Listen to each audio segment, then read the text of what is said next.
Bonsoir et bienvenue sur Méta TV, donc sur la libre antenne, un petit peu en retard, mais bon, ils ont l'habitude.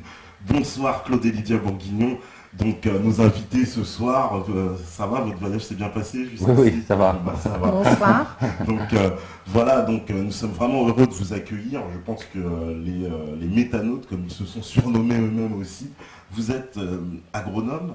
Donc vous êtes des spécialistes, j'ai envie de dire, un peu l'égérie et les porte-parole d'une nouvelle agriculture, en tout cas une nouvelle façon de concevoir l'agriculture. Et en particulier, vous avez beaucoup, beaucoup abordé le problème des pesticides qui polluent les sols et qui tuent la diversité biologique. Et finalement, cet appauvrissement général des sols, bah, c'est toute une chaîne, quoi. Dans la chaîne alimentaire, à la fin, in fine, c'est la nourriture de notre assiette qui est amoindrie en qualité, en valeur nutritive, etc. Et donc vous êtes un peu les spécialistes, si j'ose dire, quand même, de cette discipline. Oui, alors je vais rectifier un petit peu. Moi, j'ai pas une formation, je suis pas agronome, j'ai pas le titre d'agronome. Donc ça, c'est important parce que les gens, il ne faut pas usurper des qualifications qu'on n'a pas. Mais c'est vrai qu'on travaille beaucoup sur le constat de la destruction des sols un peu partout on ne travaille pas qu'en France, nous travaillons dans le monde et c'est un constat qui nous alarme et qui pose question, effectivement. Parce que moi, je vous avais entendu dans une interview dire que dans les années 50, on n'utilisait pas de pesticides dans l'agriculture, quasiment pas. Oh non, c'était quasiment inexistant.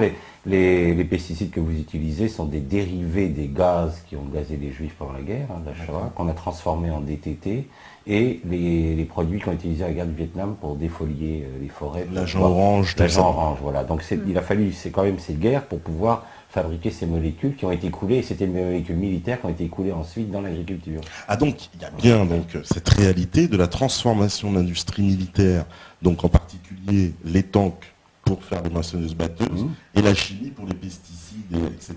Mais pas que pour ça. Ouais.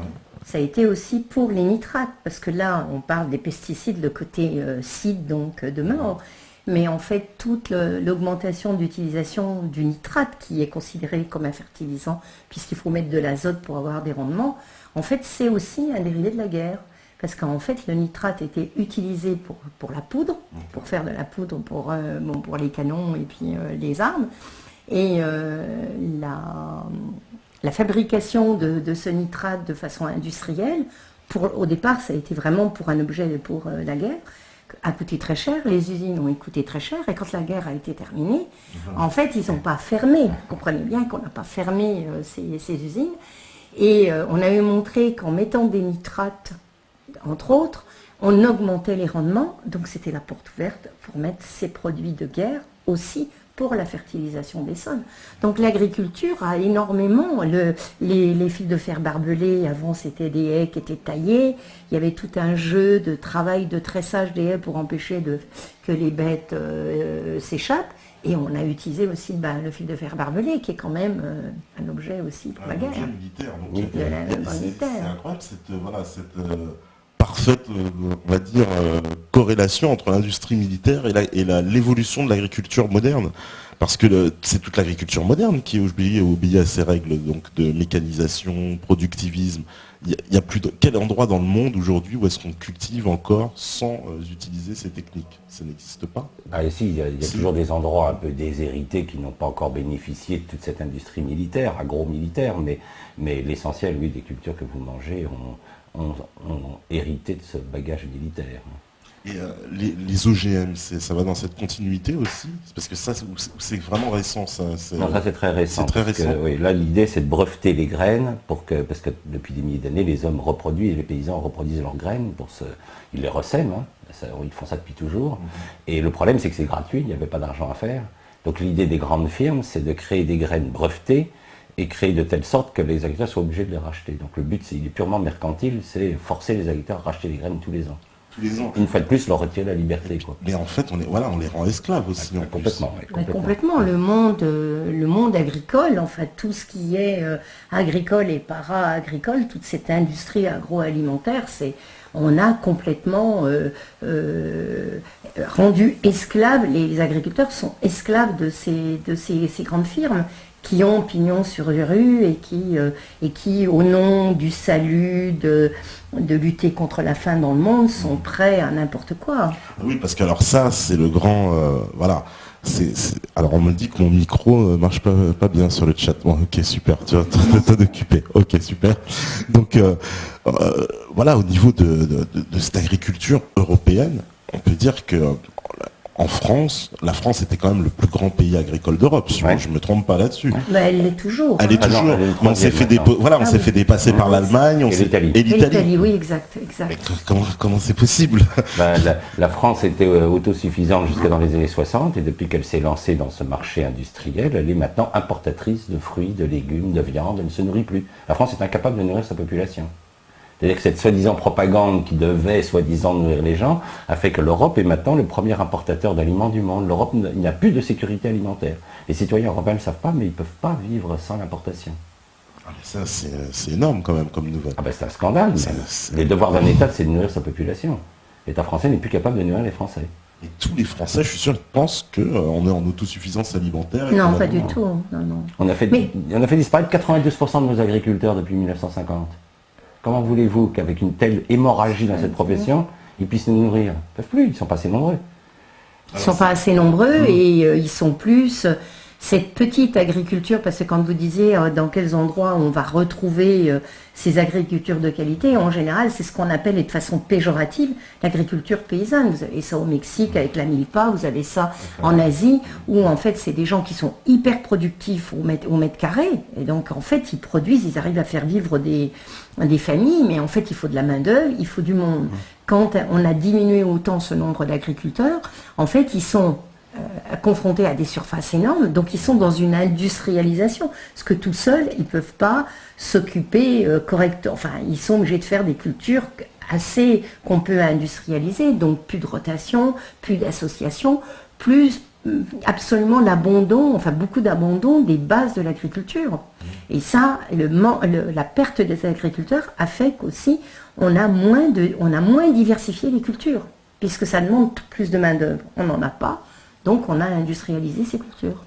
Donc on uniformise en plus ce qu'on produit. Donc finalement, alors je connais aussi le fameux Codex Alimentarius. Donc c'est la liste en fait des semences autorisées, c'est ça? En France, c'est ce qu'on appelle le GNIS, mais sur le Codex Alimentarius, on vous parle de liberté, on est soi-disant dans un système libéral, capitaliste, et c'est complètement faux. Vous avez un catalogue de semences et vous n'avez pas le droit de commercialiser des semences qui ne sont pas dans ce catalogue. C'est comme si vous aviez un catalogue de voitures, on vous dirait non, cette voiture, vous n'avez pas le droit de l'acheter. Celle-là, vous avez le droit, mais celle-là, vous n'avez pas le droit. Mais ça fera un scandale si c'était comme... Et ben, c'est comme ça avec les graines. C'est-à-dire qu'il n'y a pas de...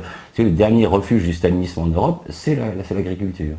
Et c'est qui derrière ça? C'est les grandes... C'est les grands groupes. C'est les grands groupes qui possèdent les semences. Parce qu'ils ont tout, ils ont les engrais. Monsanto, BASF, enfin pour pas les citer, mais c'est ce genre-là. Exactement. Parce que ce sont ces groupes-là aussi... Alors, est-ce que vous pensez qu'ils ont plus, mais bon, ça me paraît évident, d'un point de vue politique, ils ont une influence, parce qu'on voit les directives européennes, elles vont toujours dans le sens de ouvrir les OGM, faire passer en force l'agriculture. Ça ne va jamais dans le sens inverse, c'est toujours de leur côté. Jamais. Parce que le monde, pour nous, et on le dit très souvent, et ça fait peut-être grincer les gens, en fait, il n'y a plus de politique. Nos présidents, nos politiques n'ont plus de pouvoir. Le pouvoir, il se décide à Davos avec ces multinationales qui choisissent des lignes. Ça va, c'est où je vous aurais pas des... Je suppose que c'est même au niveau pour les pourcentages pour les électeurs. Tout se décide à Davos et on voit bien comment Davos va gérer telle et telle chose avec l'OMC et tout. Les politiques, hélas, au niveau de l'agriculture, je ne sais pas dans les autres, mais au niveau de l'agriculture, n'ont quasiment aucun pouvoir. Ce sont multinationales qui décident. C'est elles qui décident de tout.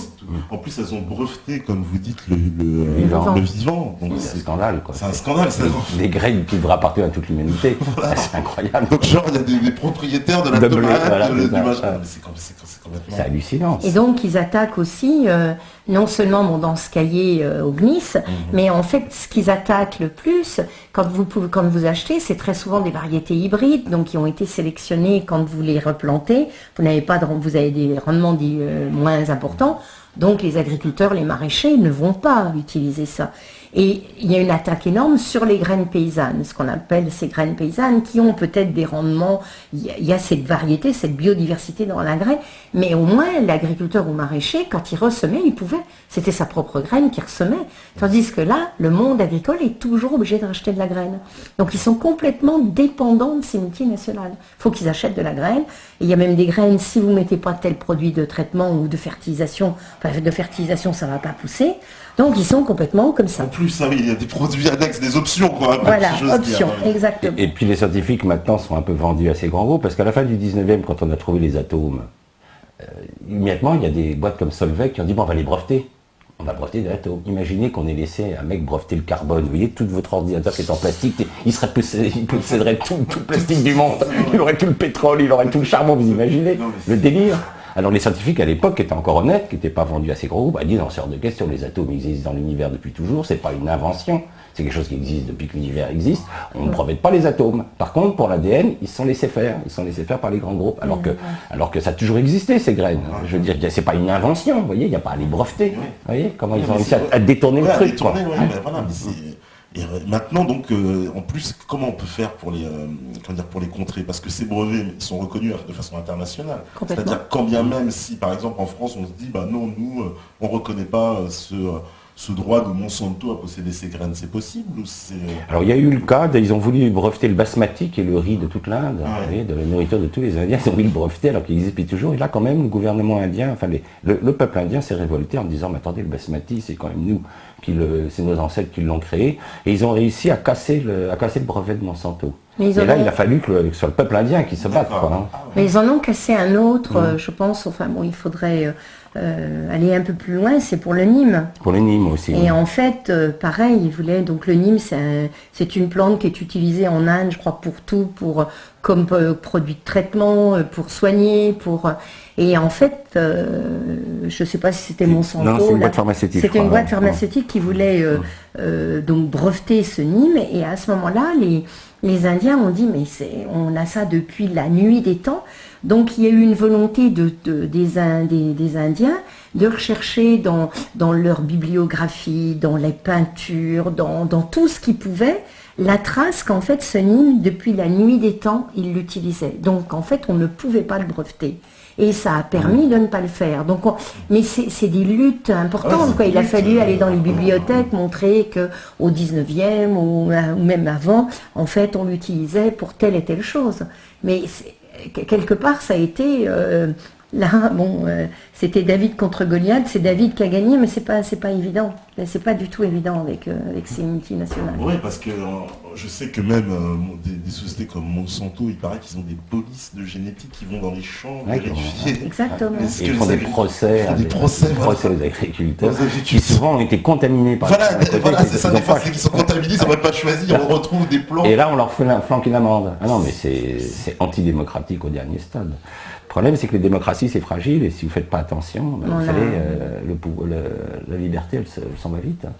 Si vous ne faites pas attention, il y a toujours des gars qui veulent écraser la démocratie, qui veulent attaquer la liberté. C'est un système totalement antidémocratique, le brevet des graines. C'est ô combien, j'ai envie de dire, stratégique, parce que l'alimentaire, c'est la base de l'humanité. Il faut manger pour vivre, c'est le seul truc.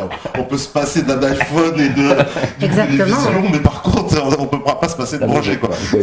Donc, ça, maintenant, est aux mains d'une industrie agroalimentaire. Quel est le rôle aussi de la grande distribution dans le circuit? Parce qu'on les accuse souvent, je dis ça parce qu'on les accuse souvent, ce qu'on voit, ce qu'on constate, c'est les agriculteurs qui n'arrivent pas à vendre leur production à un prix, on va dire, raisonnable pour pouvoir survivre, puisqu'on leur demande des prix qui sont inférieurs à leur coût de production. Donc par définition, ils vont dans le mur, ils vont dans le déficit. Et on sait que la grande distribution, elle a une espèce elle est impitoyable comme ça, elle a une espèce de je ne sais pas comment on pourrait appeler ça, de pouvoir absolu quoi, sur les agriculteurs, les producteurs qui viennent lui vendre ces produits et elle décide d'un prix souvent inférieur. J'aimerais comment fonctionne ce système un peu. Bon, en fait, comme ils peuvent acheter sur le marché mondial, ils vont chercher ce qu'il y a de moins cher. C'est le même principe que les entreprises qui vont chercher de la main-d'œuvre qui coûte rien. Donc ils vont dans un pays, par exemple le Maroc, la production au Maroc, elle coûte beaucoup moins cher qu'en France. Et ils vont vous ramener des camions entiers de tomates qui viennent du Maroc. Et là, évidemment, le producteur français ne peut pas rentrer en compétition parce que lui, il n'a pas les mêmes salaires, il n'a pas les mêmes charges. Il ne peut pas, c'est impossible. Pour lui, c'est totalement impossible. On lui demande de vendre ses tomates au prix de la tomate marocaine. Voilà, de la tomate marocaine. Et donc, il perd de l'argent à chaque fois qu'il vend une tomate. Donc, à partir du moment où vous faites ce genre de choses, le problème, c'est que les sols, ils ne sont pas politiquement corrects. C'est-à-dire cultiver des tomates en France ou au Maroc, c'est pas la même chose. Hein. Le climat marocain, il est plus favorable au beaucoup plus. Pourquoi que à Almeria, pour la fraise, c'est quand même sous serre, c'est du hors-sol, c'est exactement dans des conditions du Nord et pareil au Maroc. Je veux dire, bon là, le scandale de ces exploitations pas chères, c'est parce qu'en fait, ils font venir quasiment des esclaves. Hein. Il y a eu un film qui s'appelle La rançon de la fraise, où en fait, on montre à Almeria comment les femmes sont traitées pour ramasser ces fraises, on leur prend leur passeport et tout. C'est une forme d'esclavagisme.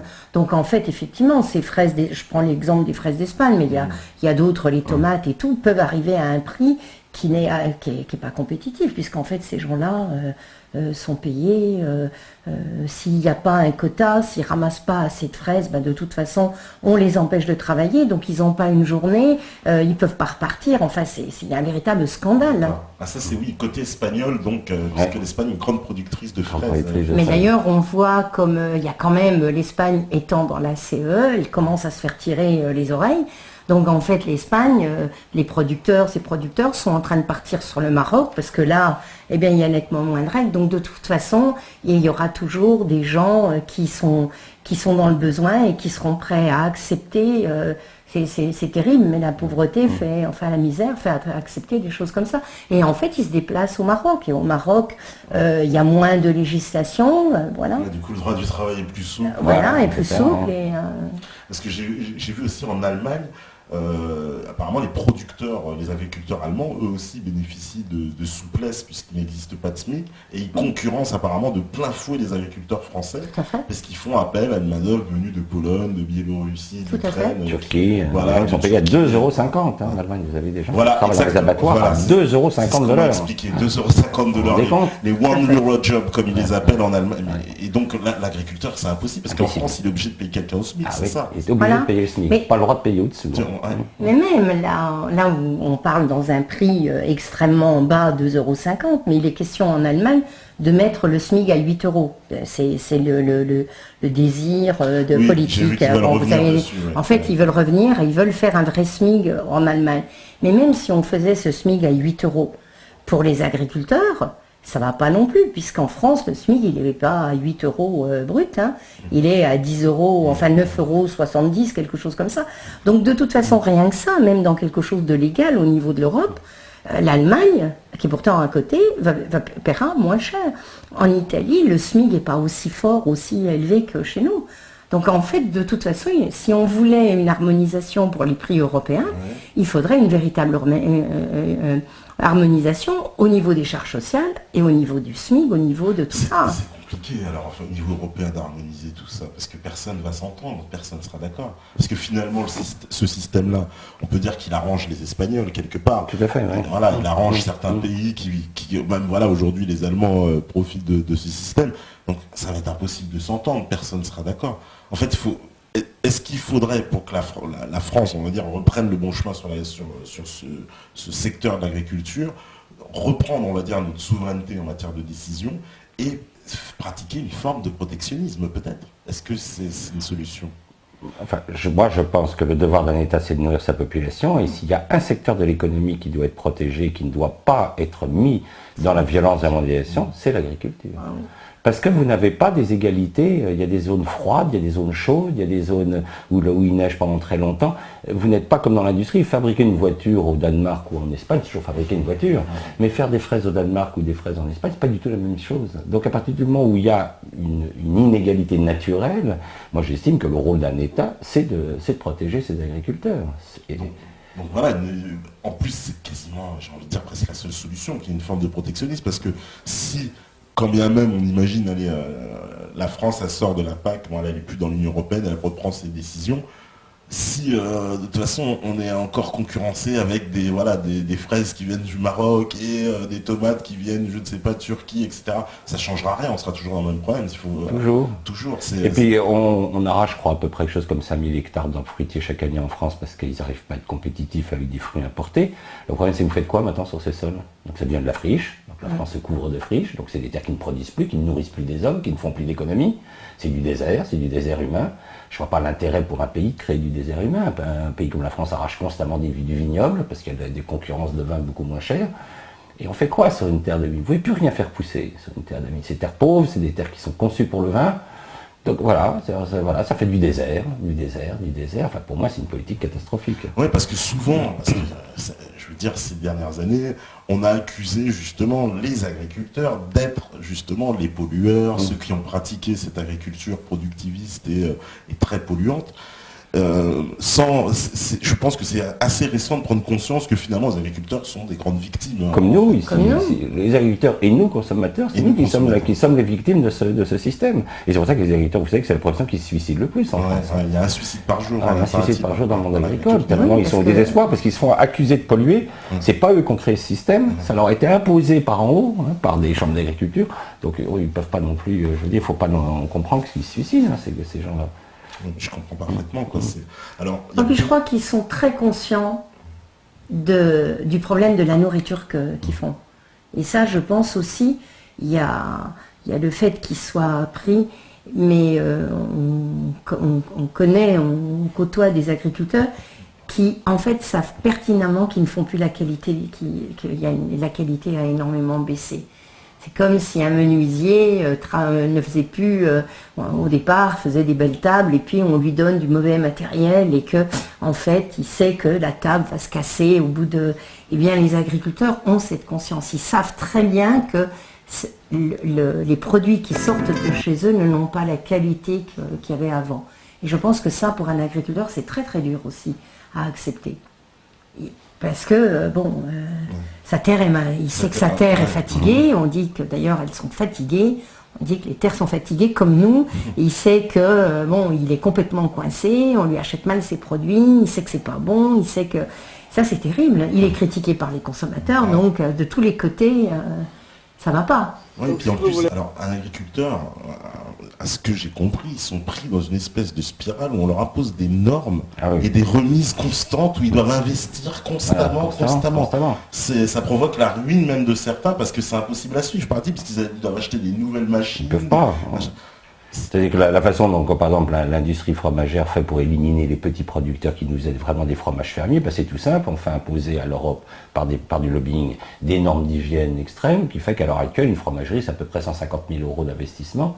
Comprenez bien que le petit éleveur de chèvres ou de moutons qui vend quelques fromages au marché dans la semaine, on lui demande de rembourser 150 000 €, il ne peut pas, donc il ferme. On lui dit, monsieur, vous n'êtes pas dans les normes imposées par la CE, vous dégagez, on ne veut plus de vous. Et hop, ça fait encore une zone qui se désertifie. Ouais. Alors qu'il faisait un fromage extra, et d'ailleurs les premiers morts par fromage, c'est l'industrie qui l'a fait. Il n'y avait jamais eu d'accident d'intoxication par les fromages jusqu'alors. C'est l'industrie avec les distilleries qui a tué des gens, alors que jamais dans la production paysanne il y avait eu de mort d'accident par le fromage. Mais on fait croire aux gens, par exemple tous ces produits, on vous le dit toujours, c'est que en fait vous avez une garantie sanitaire, c'est très propre. Maintenant les fromageries c'est des usines à gaz, il y a des produits pour tout stériliser, pour qu'il n'y ait plus un microbe et tout. Et ce que explique Claude, c'est que quand on est dans du trop propre, à partir du moment où vous avez un germe pathogène, il est tout seul. Donc il va se multiplier, il n'y a pas d'équilibre, il n'y a pas d'harmonie. C'est comme vous, quand on vous donnez des antibiotiques, eh bien, si que vous en avez pris beaucoup, puis que vous côtoyez quelqu'un qui est malade, vous n'avez plus de flore intestinale pour vous protéger, c'est le grand boulevard pour le pathogène, et ça va aller. Autrefois, on donnait de l'ultralevure pour refaire cette flore intestinale. Eh bien, dans ces fromages pasteurisés, s'il y a un petit problème dans la fromagerie, c'est la listeria ou les salmonelles qui vont se multiplier et en fait le produit devient hyper toxique. Dans une fromagerie qui est propre, pas stérile, propre, c'est-à-dire il ne faut pas que vous ayez de la moisissure partout, on nettoie. Mais qu'on a gardé cette diversité, ces niches prises par plein de germes qui faisaient ces excellents fromages, eh bien en fait c'est comme dans la compétition. Ce pathogène, il y a tellement d'autres microbes qui sont là, eh bien il ne va pas forcément pouvoir se multiplier, parce qu'en fait ça va être la lutte avec les autres. Ouais. Vous voyez, et ça c'est très très difficile à faire comprendre. Il faut faire la différence entre la stérilité, c'est-à-dire qu'on n'ait rien du tout, et puis la propreté. Il faut que dans les vignes, que dans les chais, il faut que ça soit propre. Dans les gens qui font la charcuterie, il faut que ça soit propre. Les fromageries, il faut que ça soit propre. Mais on n'a pas besoin de stérilité ou de choses trop stériles. Parce que s'il y a un pathogène, et comme dit Claude, c'est dans les fromages dits industriels qu'on a eu le plus d'accidents. Ah oui, c'est très important ce que vous dites, le paradoxe total, quoi. Parce qu'en fait, oui, c'est cette diversité qui fait la protection. Voilà. Parce que moi, je suis allé visiter, ça me rappelle chez un ami, je le salue, Édouard Claire, qui est vigneron donc en Bourgogne. Et donc on a visité sa cave. Alors sa cave, c'est stupéfiant, elle est couverte de champignons. Et je lui ai dit, ce sera le cauchemar d'un inspecteur de l'Union européenne qui viendra là et qui se dit, il faut arrêter tout de suite. Ah c'est ça, j'avais. faut tout arrêter parce que la cave est couverte de champignons. Ouais. Et il m'expliquait en substance la même chose, qu'il me disait c'était l'équilibre biologique, etc. Exactement. etc. Il n'aura pas d'accident dans ses vins. Et il n'aura pas d'accident dans ses vins. Voilà. C'est quand même des choses très importantes, parce qu'en plus, ça veut dire que si nos ancêtres ont fait ces techniques-là, ils l'avaient déjà expérimenté, ils le savaient. On n'invente rien, puisque ça fait des siècles quand même qu'on fait du fromage, qu'on fait du vin. Ils savent parfaitement, ils étaient confrontés au même problème, j'ai envie de dire. Tout à fait. Donc, mais vous étudiez la microflore d'un fromage fermier, c'est plusieurs centaines d'espèces de microbes. Un fromage industriel, c'est 3. Il y a 2 microbes qui font la pâte, un microbe qui fait la croûte, c'est tout. Donc c'est un milieu d'une très très grande pauvreté, alors qu'un vrai fromage, et c'est pour ça que ça n'a pas de goût d'ailleurs, ces fromages, parce que donc, quand il y a beaucoup d'espèces, d'abord il y a un parfum, chacun fabrique une molécule odorante, un arôme, et le fromage est bon, et puis surtout c'est un milieu qui est complètement stabilisé, parce qu'il y a tellement de monde là-dedans que les pathogènes, ils ne peuvent pas y aller. Trop tard, non, désolé, il n'y a plus de place. Il n'y a plus de place. Voilà, c'est comme j'avais vu que quand vous parliez des sols, par exemple, vous disiez que c'était important qu'il y ait des acariens, qu'il y ait des choses. Voilà, bon, moi j'étais allergique aux acariens, donc les acariens, j'ai une hantise depuis que je suis petit, mais vous expliquez justement, c'est très très sain qu'il y ait une diversité des acariens, des colamboles, des vers, des insectes. Voilà. Alors que nous, ça nous fait peur maintenant, parce que les gens, est-ce que les gens aussi ne réclament pas aussi cette agriculture un peu aseptisée? On veut des tomates toutes propres, on veut pas. Est-ce qu'on n'a pas été un peu formaté aussi? Oui, mais parce qu'on a créé un mythe. Nous, effectivement, le microbe. Les gens ne pensent que le microbe, ce n'est qu'un pathogène. C'est le microbe qui fait la maladie, c'est le microbe qui fait que les gens meurent. Mais en fait, si nous n'avions pas les microbes dans notre flore intestinale, s'il n'y en avait pas dans la terre, s'il n'y en avait pas chez les animaux, on n'existerait pas. C'est pour la mer, pour tous les microbes gèrent pratiquement toute la planète. Il y en a des pathogènes, effectivement, qui vont donner des maladies, mais il y en a énormément qui sont nécessaires à la vie. S'il n'y en a pas, mais on a tellement mis dans la tête ça pour les microbes, par exemple pour le sol. Nous, des fois, on travaille avec des petits enfants et les parents sont complètement paniqués quand ils touchent un ver de terre. Mais un ver de terre, c'est pas sale. Dire à quelqu'un qu'un ver de terre c'est propre, il vit dans la terre, mais la terre c'est pas sale. Et un ver de terre, quand vous le touchez, à la limite, je veux pas dire il est aussi propre que nous, mais quasiment. C'est parce que on a tellement critiqué tous ces animaux la terre c'est noir, c'est sale. Quand les gens disent la terre c'est sale, non, la terre c'est pas sale. La poussière c'est sale. Quand vous êtes dans certains endroits, effectivement, ça c'est de la saleté qui peut être dangereux. Mais la terre, c'est pas sale. Et ce mépris de ce monde souterrain avec, on dit ça grouille, ça grouille et tout. Ben non, ils sont indispensables à la vie. Et il faut, nous de temps en temps, on montre aux enfants ces colamboles, ces acariens, ces petites choses et tout, pour leur dire, mais vous savez, vous pouvez les écraser, ils sont hyper importants. Oui, voilà, parce qu'il y a peut-être, voilà, c'est une très bonne tradition parce que justement c'est une éducation, ça certainement. Il faut peut-être revenir aux enfants, leur apprendre les choses de base parce que je suis assez stupéfait aujourd'hui de voir les enfants qui ne savent pas reconnaître les fruits et les légumes. Ah, ça fait, hein. Ah ben oui. On leur montre un poivron, ils croient que c'est une pomme de terre. Enfin, on est vraiment, il y a vraiment eu, je sais pas, quelque chose qui s'est passé, une rupture. Une rupture quoi. complète. Il y a une rupture totale. Rupture complète de plus de la moitié des gens maintenant vivent en ville, sur la planète. Donc il y a une rupture complète avec le milieu naturel et c'est vrai que les gens, on est obligé de leur mettre des panneaux sur l'autoroute avec écrit vache, maïs, parce que ils sont là, ils savent pas. Parce que qu'est-ce qu'ils font? Ils vont de la ville au champ de ski, ils vont de la ville à la mer, et puis ils traversent le pays à toute allure, mais ils voient pas que les zones où il y a du vin, les zones où il y a des fruits, des poires, des pommes, ils savent pas distinguer sur un arbre. Donc c'est vrai qu'il y a une perte de savoir. Là, hein. Oui, et puis beaucoup de mères, et puis parce que on a placé ses choix et ses passe-temps, ou ce qu'on voudra, on a déplacé, parce qu'on entend, oui, mais faire de la cuisine, aller acheter, et beaucoup d'enfants, en fait, ne sont confrontés qu'à une chose qui est cuisinée, qui est déjà préparée. Ils voient très très peu leur mère ou leur père, parce que pourquoi toujours les femmes, les hommes peuvent aussi cuisiner, il y a de très très grands cuisiniers, mais par exemple, prendre un poivron, l'éplucher, et quand vous épluchez un poivron, il y a une odeur. Donc en fait, à ce moment-là, on interpelle l'enfant en disant, bah oui, ce légume, il a une odeur très particulière par rapport à la tomate ou la pomme de terre. Mais dans beaucoup de cas, il y a des enfants qui ne voient pas leurs parents cuisiner. Donc acheter ces variétés de courgettes, d'aubergines, donc ils ne savent pas ce que c'est, parce qu'ils n'ont jamais vu.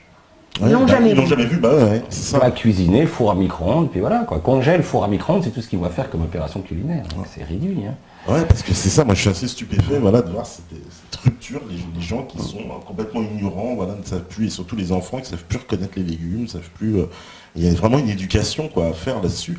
Et justement, je disais aussi, est-ce que les gens, comme on les a trop habitués à ces produits trop parfaits, trop bien, parce que on a ce réflexe, même en tant que consommateur, je veux dire, j'ai le choix, on me présente 30 tomates, il y en a une qui est un peu abîmée, je ne vais pas la prendre.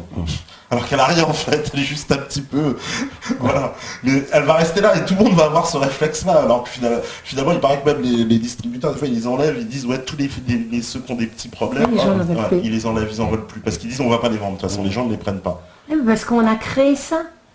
C'est-à-dire, il ne faut pas... Je pense que le consommateur, effectivement, il y a des gens qui disent, bah oui, mais c'est le consommateur. On a créé ça chez le consommateur parce que on a, moi je le pense, parce que quand j'étais enfant, je veux dire quand on achetait des bananes, elles avaient ces petits points noirs. On pensait moi ma mère me disait oui, elles sont comme ça parce que c'est des canaries, mais si tu achètes, et je pensais que la banane, en fait la canarie, elle avait ces petits points. En fait ces petits points, c'est parce qu'il y a un petit insecte qui va piquer la peau extérieure et qui va le marquer, et puis ça va noircir. Mais l'intérieur de la banane était parfaitement... elle n'était pas du tout touchée, ça ne posait pas de problème. Et en fait, je doute fort que ce soit le consommateur qui a dit « je veux des bananes jaunes », puisqu'en fait, pratiquement moi je me souviens quand on était enfant, des bananes jaunes, on n'en voyait pas beaucoup, et je dirais même qu'on ne les achetait pas parce qu'on pensait qu'elles n'étaient pas mûres, qu'elles étaient vertes. Enfin moi, c'était souvenir comme ça. Donc en fait, on a créé cette propreté, cette stérilité, et en la créant, en plus, on a fait des légumes de plus en plus gros.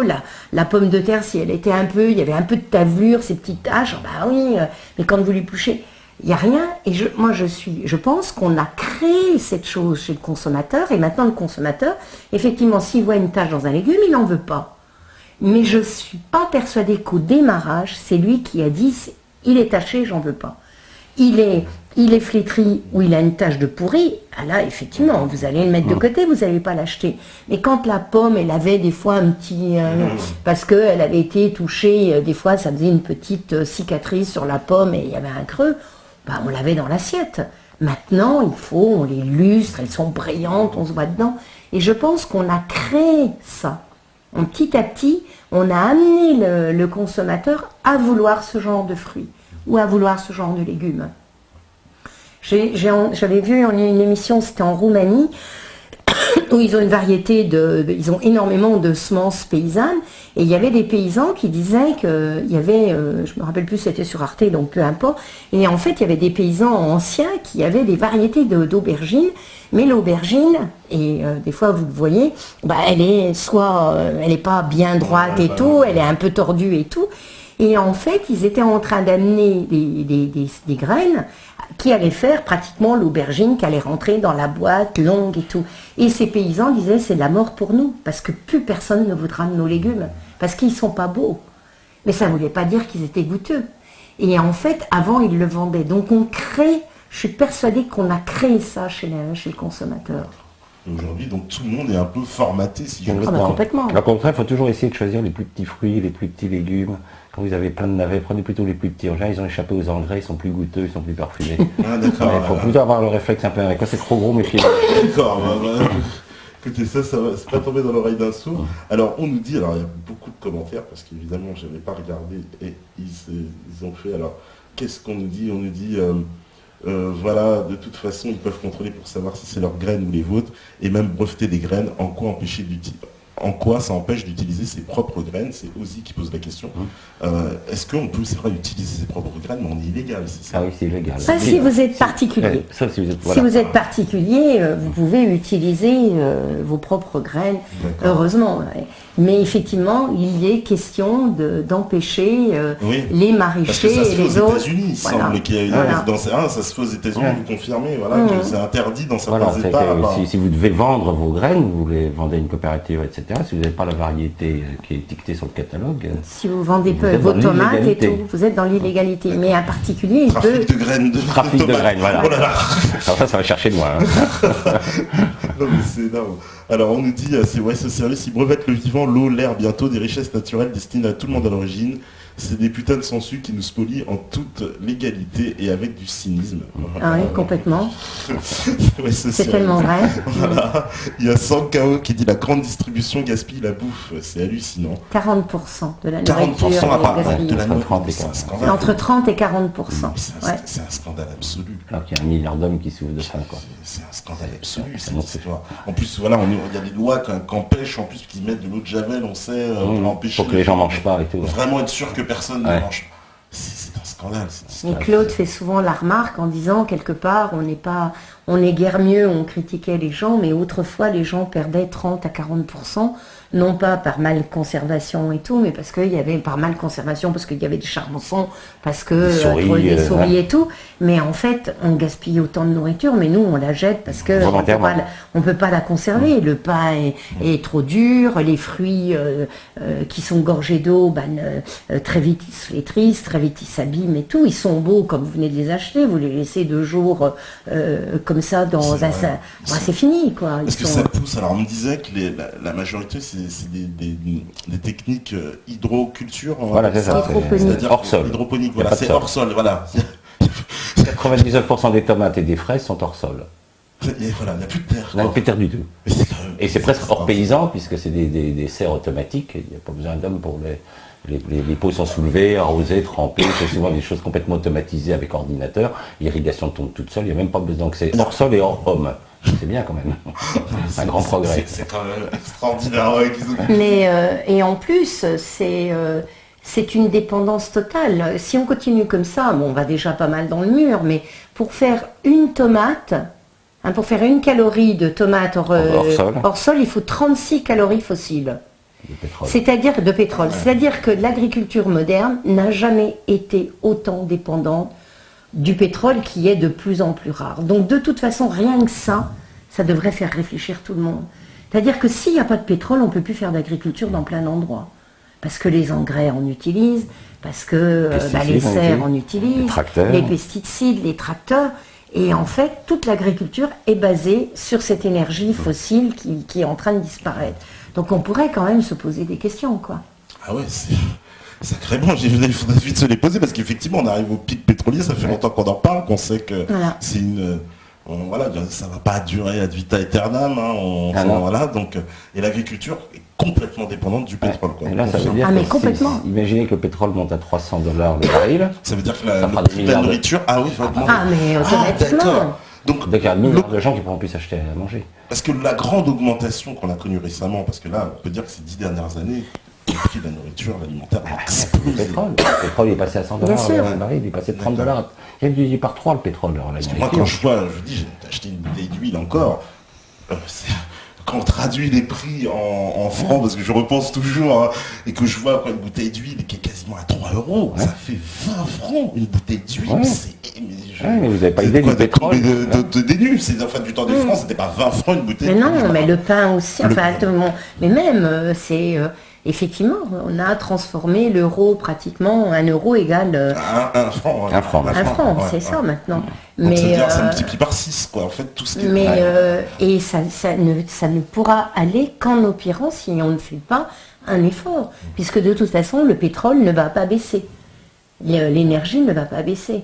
Et comme on fait de plus en plus de cultures hors sol, hein, surtout dans les légumes, dans les fruits, dans les légumes, les tomates, les concombres, les fraises. Ça devient généralisé. Et donc c'est totalement généralisé. Et puis on peut quand même imaginer que toute l'humanité serait sous perfusion. Parce que c'est ça aussi la culture hors sol, c'est qu'en fait ces légumes sont perfusés avec une solution nutritive qui est identique par tout le monde. C'est quoi? C'est des racines comme ça qui sont dans un... Non, mais on leur met en laine de verre, voilà. Dans la laine de verre, et puis on arrose avec une solution nutritive.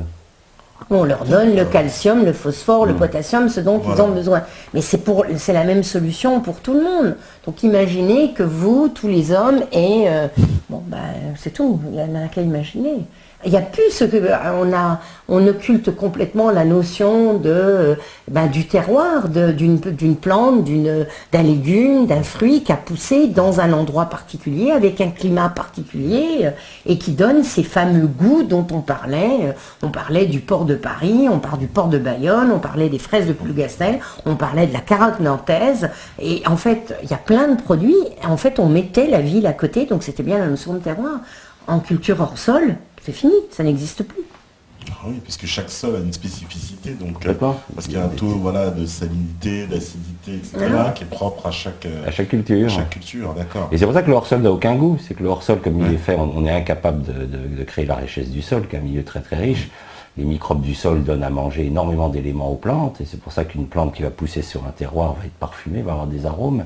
Mais quand c'est hors sol, comme on est incapable de donner tous ces éléments, ça coûterait beaucoup trop cher. S'il fallait donner du sélénium, du cobalt, vous imaginez ce que ça coûterait. Donc on ne peut pas le faire. Résultat, vous avez une tomate, elle a la couleur d'une tomate, la forme d'une tomate, vous la mangez, elle n'a strictement aucun goût. Alors que la tomate de plein champ, c'est un délicieux légume, la tomate, c'est vraiment excellent, la tomate plein champ, c'est un régal, quoi. Mais les fraises, pareil, vous achetez ces grosses fraises espagnoles cartonnées, là, aucun goût, elles sont creuses à l'intérieur. Elles sont creuses, elles sont bizarres. Aucun goût, quoi. Aucun goût, alors qu'une vraie fraise de plein champ, c'est un bonheur pour les... Donc il y a aussi cette perte de plaisir de manger, qui fait que les gens, ils achètent du plat cuisiné, ils se foutent devant la télé, ils regardent un match de foot et ils bouffent une pizza industrielle, quoi. Vous voyez, il n'y a plus ce plaisir de bien manger, quoi. Puis de dire, tiens, c'est la saison des asperges, c'est la saison des fraises, c'est la saison des cerises, vous voyez, c'est vivre avec sa saison. Donc les gens sont complètement déconnectés. Oui, parce qu'en plus on est déconnecté, parce que aussi avec ces caprices de la mondialisation, on veut des fraises au mois de décembre et on veut des tomates en février. Enfin, on est aussi habitué à ça dans le monde de consommation, alors qu'en fait avant les gens ils mangeaient les légumes de saison. S'il n'y a pas de fraises en décembre, il n'y a pas de fraises en décembre, puis c'est terminé, vous en mangez un mois de juin, c'est tout. Vous attendez. Mais c'est la première chose qu'on devrait faire, c'est réexpliquer ce que c'est que les saisons aux gens. Et qu'en France, effectivement, les fraises, elles sont au mois d'avril, au mois de mai. Faire comprendre, ça serait déjà une démarche extrêmement citoyenne et extrêmement bénéfique pour la planète. En plus, là, Claude parlait des problèmes de culture hors sol qui n'avaient pas de goût. Et il faut savoir, dans les cultures hors sol ou même dans d'autres cultures très intensives, avec une utilisation de beaucoup de nitrates, ça, il y a très très peu de gens qui le savent. Effectivement, ça va faire des très très beaux légumes. Mais pourquoi? Parce qu'en fait, ces molécules, l'azote, donc N, le phosphore, P et K, le potassium, en fait, on dit que c'est les éléments de la turgescence. C'est-à-dire que, par un mécanisme chimique, vont faire rentrer beaucoup d'eau dans la cellule du légume ou du fruit, ou même de la viande, du muscle. Donc, en fait, ça vous fait gonfler votre pomme, votre poire, votre courgette, vous voyez. Donc, en fait, c'est très gros. Mais en finalité, c'est de l'eau. Et donc vous payez l'eau au prix de la tomate et au prix du filet de bœuf. Mais au niveau nutritif, de la qualité, du pourcentage d'éléments, il n'y en a pas plus que si la pomme était petite. Ouais. Par contre, au niveau des rendements, c'est spectaculaire, puisque vous pouvez vous augmenter vos rendements, mais par de l'eau, pas par la qualité. Et ça, on a leurré beaucoup les gens aussi avec ça. En fait, c'est gros, c'est beau, et ça explique pourquoi les légumes, ou une salade, ou certains légumes, vous les laissez un jour, se flétrissent complètement, puisqu'en fait, cette eau va un peu s'évaporer et tout, et à ce moment-là, la peau se flétrit. Voilà. D'où, effectivement, quand on compare pour ceux qui ont des jardins, et puis bon, moi j'ai fait pousser mon petit potager aussi, donc j'ai des petits légumes de temps en temps, mais on voit une différence incroyable. Parce que les tomates, elles sont dures, et puis elles sont chères, mais elles se conservent, elles ne pourrissent pas, elles mettent beaucoup plus de temps avant de pourrir. Mais vraiment, quoi, c'est vraiment. Alors qu'effectivement, les légumes qu'on achète, même les bananes d'aujourd'hui, elles deviennent très vite grises, brunâtres. Tout de suite, ça change de couleur. Voilà, elles sont belles au magasin, 2 jours après, c'est terminé. Oui, mais ça, c'est l'utilisation de tous ces produits. Donc, c'est pareil, quoi. Si vous devez acheter... alors, les gens disent, oui, les gens qui font de la belle culture... Enfin, en agriculture biologique, on entend toujours, oui, c'est beaucoup plus cher. Mais si on ramenait réellement au poids du produit sec, ce qu'on appelle, on enlève toute l'eau, on pourrait peut-être se poser des questions. Parce que si vous avez 10 ou 10% de plus d'eau, vous achetez 10% de moins de viande, au lieu d'acheter 200 grammes, vous en achetez 190 grammes ou 180 grammes. Donc ça va vous coûter ces fameux 20%, mais vous avez un produit qui est nettement plus de qualité. Donc c'est pour ça qu'il faut faire très attention quand les gens disent oui, ça c'est trop cher. Il faut comparer ce qui est comparable, un produit égal et un produit de la même qualité. Ah oui, très important. Ça compte. Donc, je sais, une fois avec Lydia en Irak, on était dans le Kurdistan, on aidait des Kurdes à cultiver, dans des coins vraiment perdus en montagne. Au repas de midi, le gars est arrivé avec un plateau, on était 15, et puis attention, des loulous avec Kalachnikov dans le dos, c'était pas le genre rachitique. Hein. Il est arrivé avec un plateau, et sur ce plateau, il y avait du pain, il y avait du fromage de chèvre, du miel, et on avait chacun un œuf sur le plat. Mais orange, hein, l'œuf était orange. Et là, avec les gars, on s'est dit, putain, on va pas avoir... Non, puis il y avait ce canard défait... Et puis il y avait, une espèce de... Des olives. Des olives. Il y avait des olives. Mais sur un plateau qui était grand comme ça, on était 15. On s'est tous regardés, on a dit... Bon, on va crever de faim. Rien du tout, hein. On était calés complètement. Hein. Tellement c'était concentré, quoi. Ouais. Mais les poules couraient dehors, c'était du miel, du vrai miel d'abeille, c'était extraordinaire. Et en fait, on se sentait nourri. Alors que l'alimentation moderne, les gamins, à 10h, ils ont faim, et puis ils se mangent une cochonnerie de sucrerie, c'est pas bon pour leur santé. Hein. C'est clair, la qualité des légumes aujourd'hui, elle est vraiment... le pain, regardez, il devient caoutchouteux le soir. Dès qu'on l'utilise en fin de journée, il est plus bon. Il est plus bon. Il est tout mou, en une journée. Il est tout mou. Avant, un pain, on le gardait une semaine. Hein. Il était bon, hein, il restait goûteux. Hein. Mais c'est très dur parce que des gens qui vont nous entendre, surtout des agriculteurs ou des maraîchers, vont dire les bourguignons, ils exagèrent, on nous stigmatise et tout. Beaucoup ne sont pas responsables de tout ce qui s'est passé parce que s'ils n'ont pas ces fruits-là, on ne va pas leur acheter, ou la grande surface, si les fruits sont petits et tout, ils n'achèteront pas. Donc en fait, ils sont dans ce cercle infernal. Et là, les produits, même s'ils ont, eux, l'impression, ils font un certain... et je disais, moi, inconsciemment, je pense qu'ils sont conscients de ça. Mais c'est très difficile, très souvent, ils pensent qu'on les critique, qu'on les agresse. Mais en fait, on agresse ces multinationales qui ont complètement rendu, esclaves, et puis même nous, parce que nous, consommateurs... Enfin, citoyens, on est esclaves de ces multinationales qui, en fait, possèdent le vivant, ont breveté les graines, disent aux agriculteurs, si vous ne faites pas ça, ça ne va pas aller. Les produits ne sont pas de qualité. Vous achetez des médicaments ou des compléments alimentaires. Vous êtes malade, c'est les mêmes boîtes qui font les médicaments. Et en fait, on est dans un cercle infernal et on n'en sort pas. Et ceux qui sont gagnants dans cette affaire, c'est quand même ces multinationales qui, en fait, dans un cynisme total, disent on va s'occuper de vous et voilà. Quand vous pensez, alors sur le net, on a dit que c'était, moi j'ai eu cette information où c'est le prix Nobel et tu m'as dit que c'est pas vraiment le prix Nobel, en disant qu'il y a eu une remise de prix à Monsanto sur l'agriculture cette année, en 2013, pour 2 chercheurs de Monsanto, pour des produits OGM qui allaient, je crois que c'est du blé, pour des produits OGM qui allaient sauver la planète de la malnutrition. Il y a quand même quelque chose qui tourne pas rond. Les masques tombent, ils sont vraiment ils n'ont plus vraiment, aucune vraiment plus pudeur. aucun plus de scrupules. Quand même, moi, Le j'en Grand Prix suis... à Monsanto, Le Grand sauveur Prix, de voilà, l'humanité. sauveur l'humanité. Voilà, donc moi j'en C'est suis... hallucinant, hein. Voilà. C'est énorme, non, c'est énorme. On va faire une petite pause parce que on a une petite collation qui nous attend, on pensera à vous et puis on reprendra parce qu'il y a pas mal de questions sur le chat et beaucoup de gens d'ailleurs qui vous saluent et qui sont très contents de vous voir ici. Mais on vous salue aussi. Voilà, On les salue aussi, nous. Voilà, On vous salue. énormément de soutien, voilà. Et, on va poser ensuite, j'ai vu que vous avez posé effectivement les questions, Victor Dundoum, Zumba, Youssouf le Croyant, etc. On posera les questions au retour de la pause. À tout à l'heure. À tout à l'heure, et Stéphane il vous a concocté, comme d'habitude, une petite playlist. Je crois qu'il y a des petits passages de Pierre Rabhi, des clips, etc. Voilà, à tout de suite, à tout à l'heure.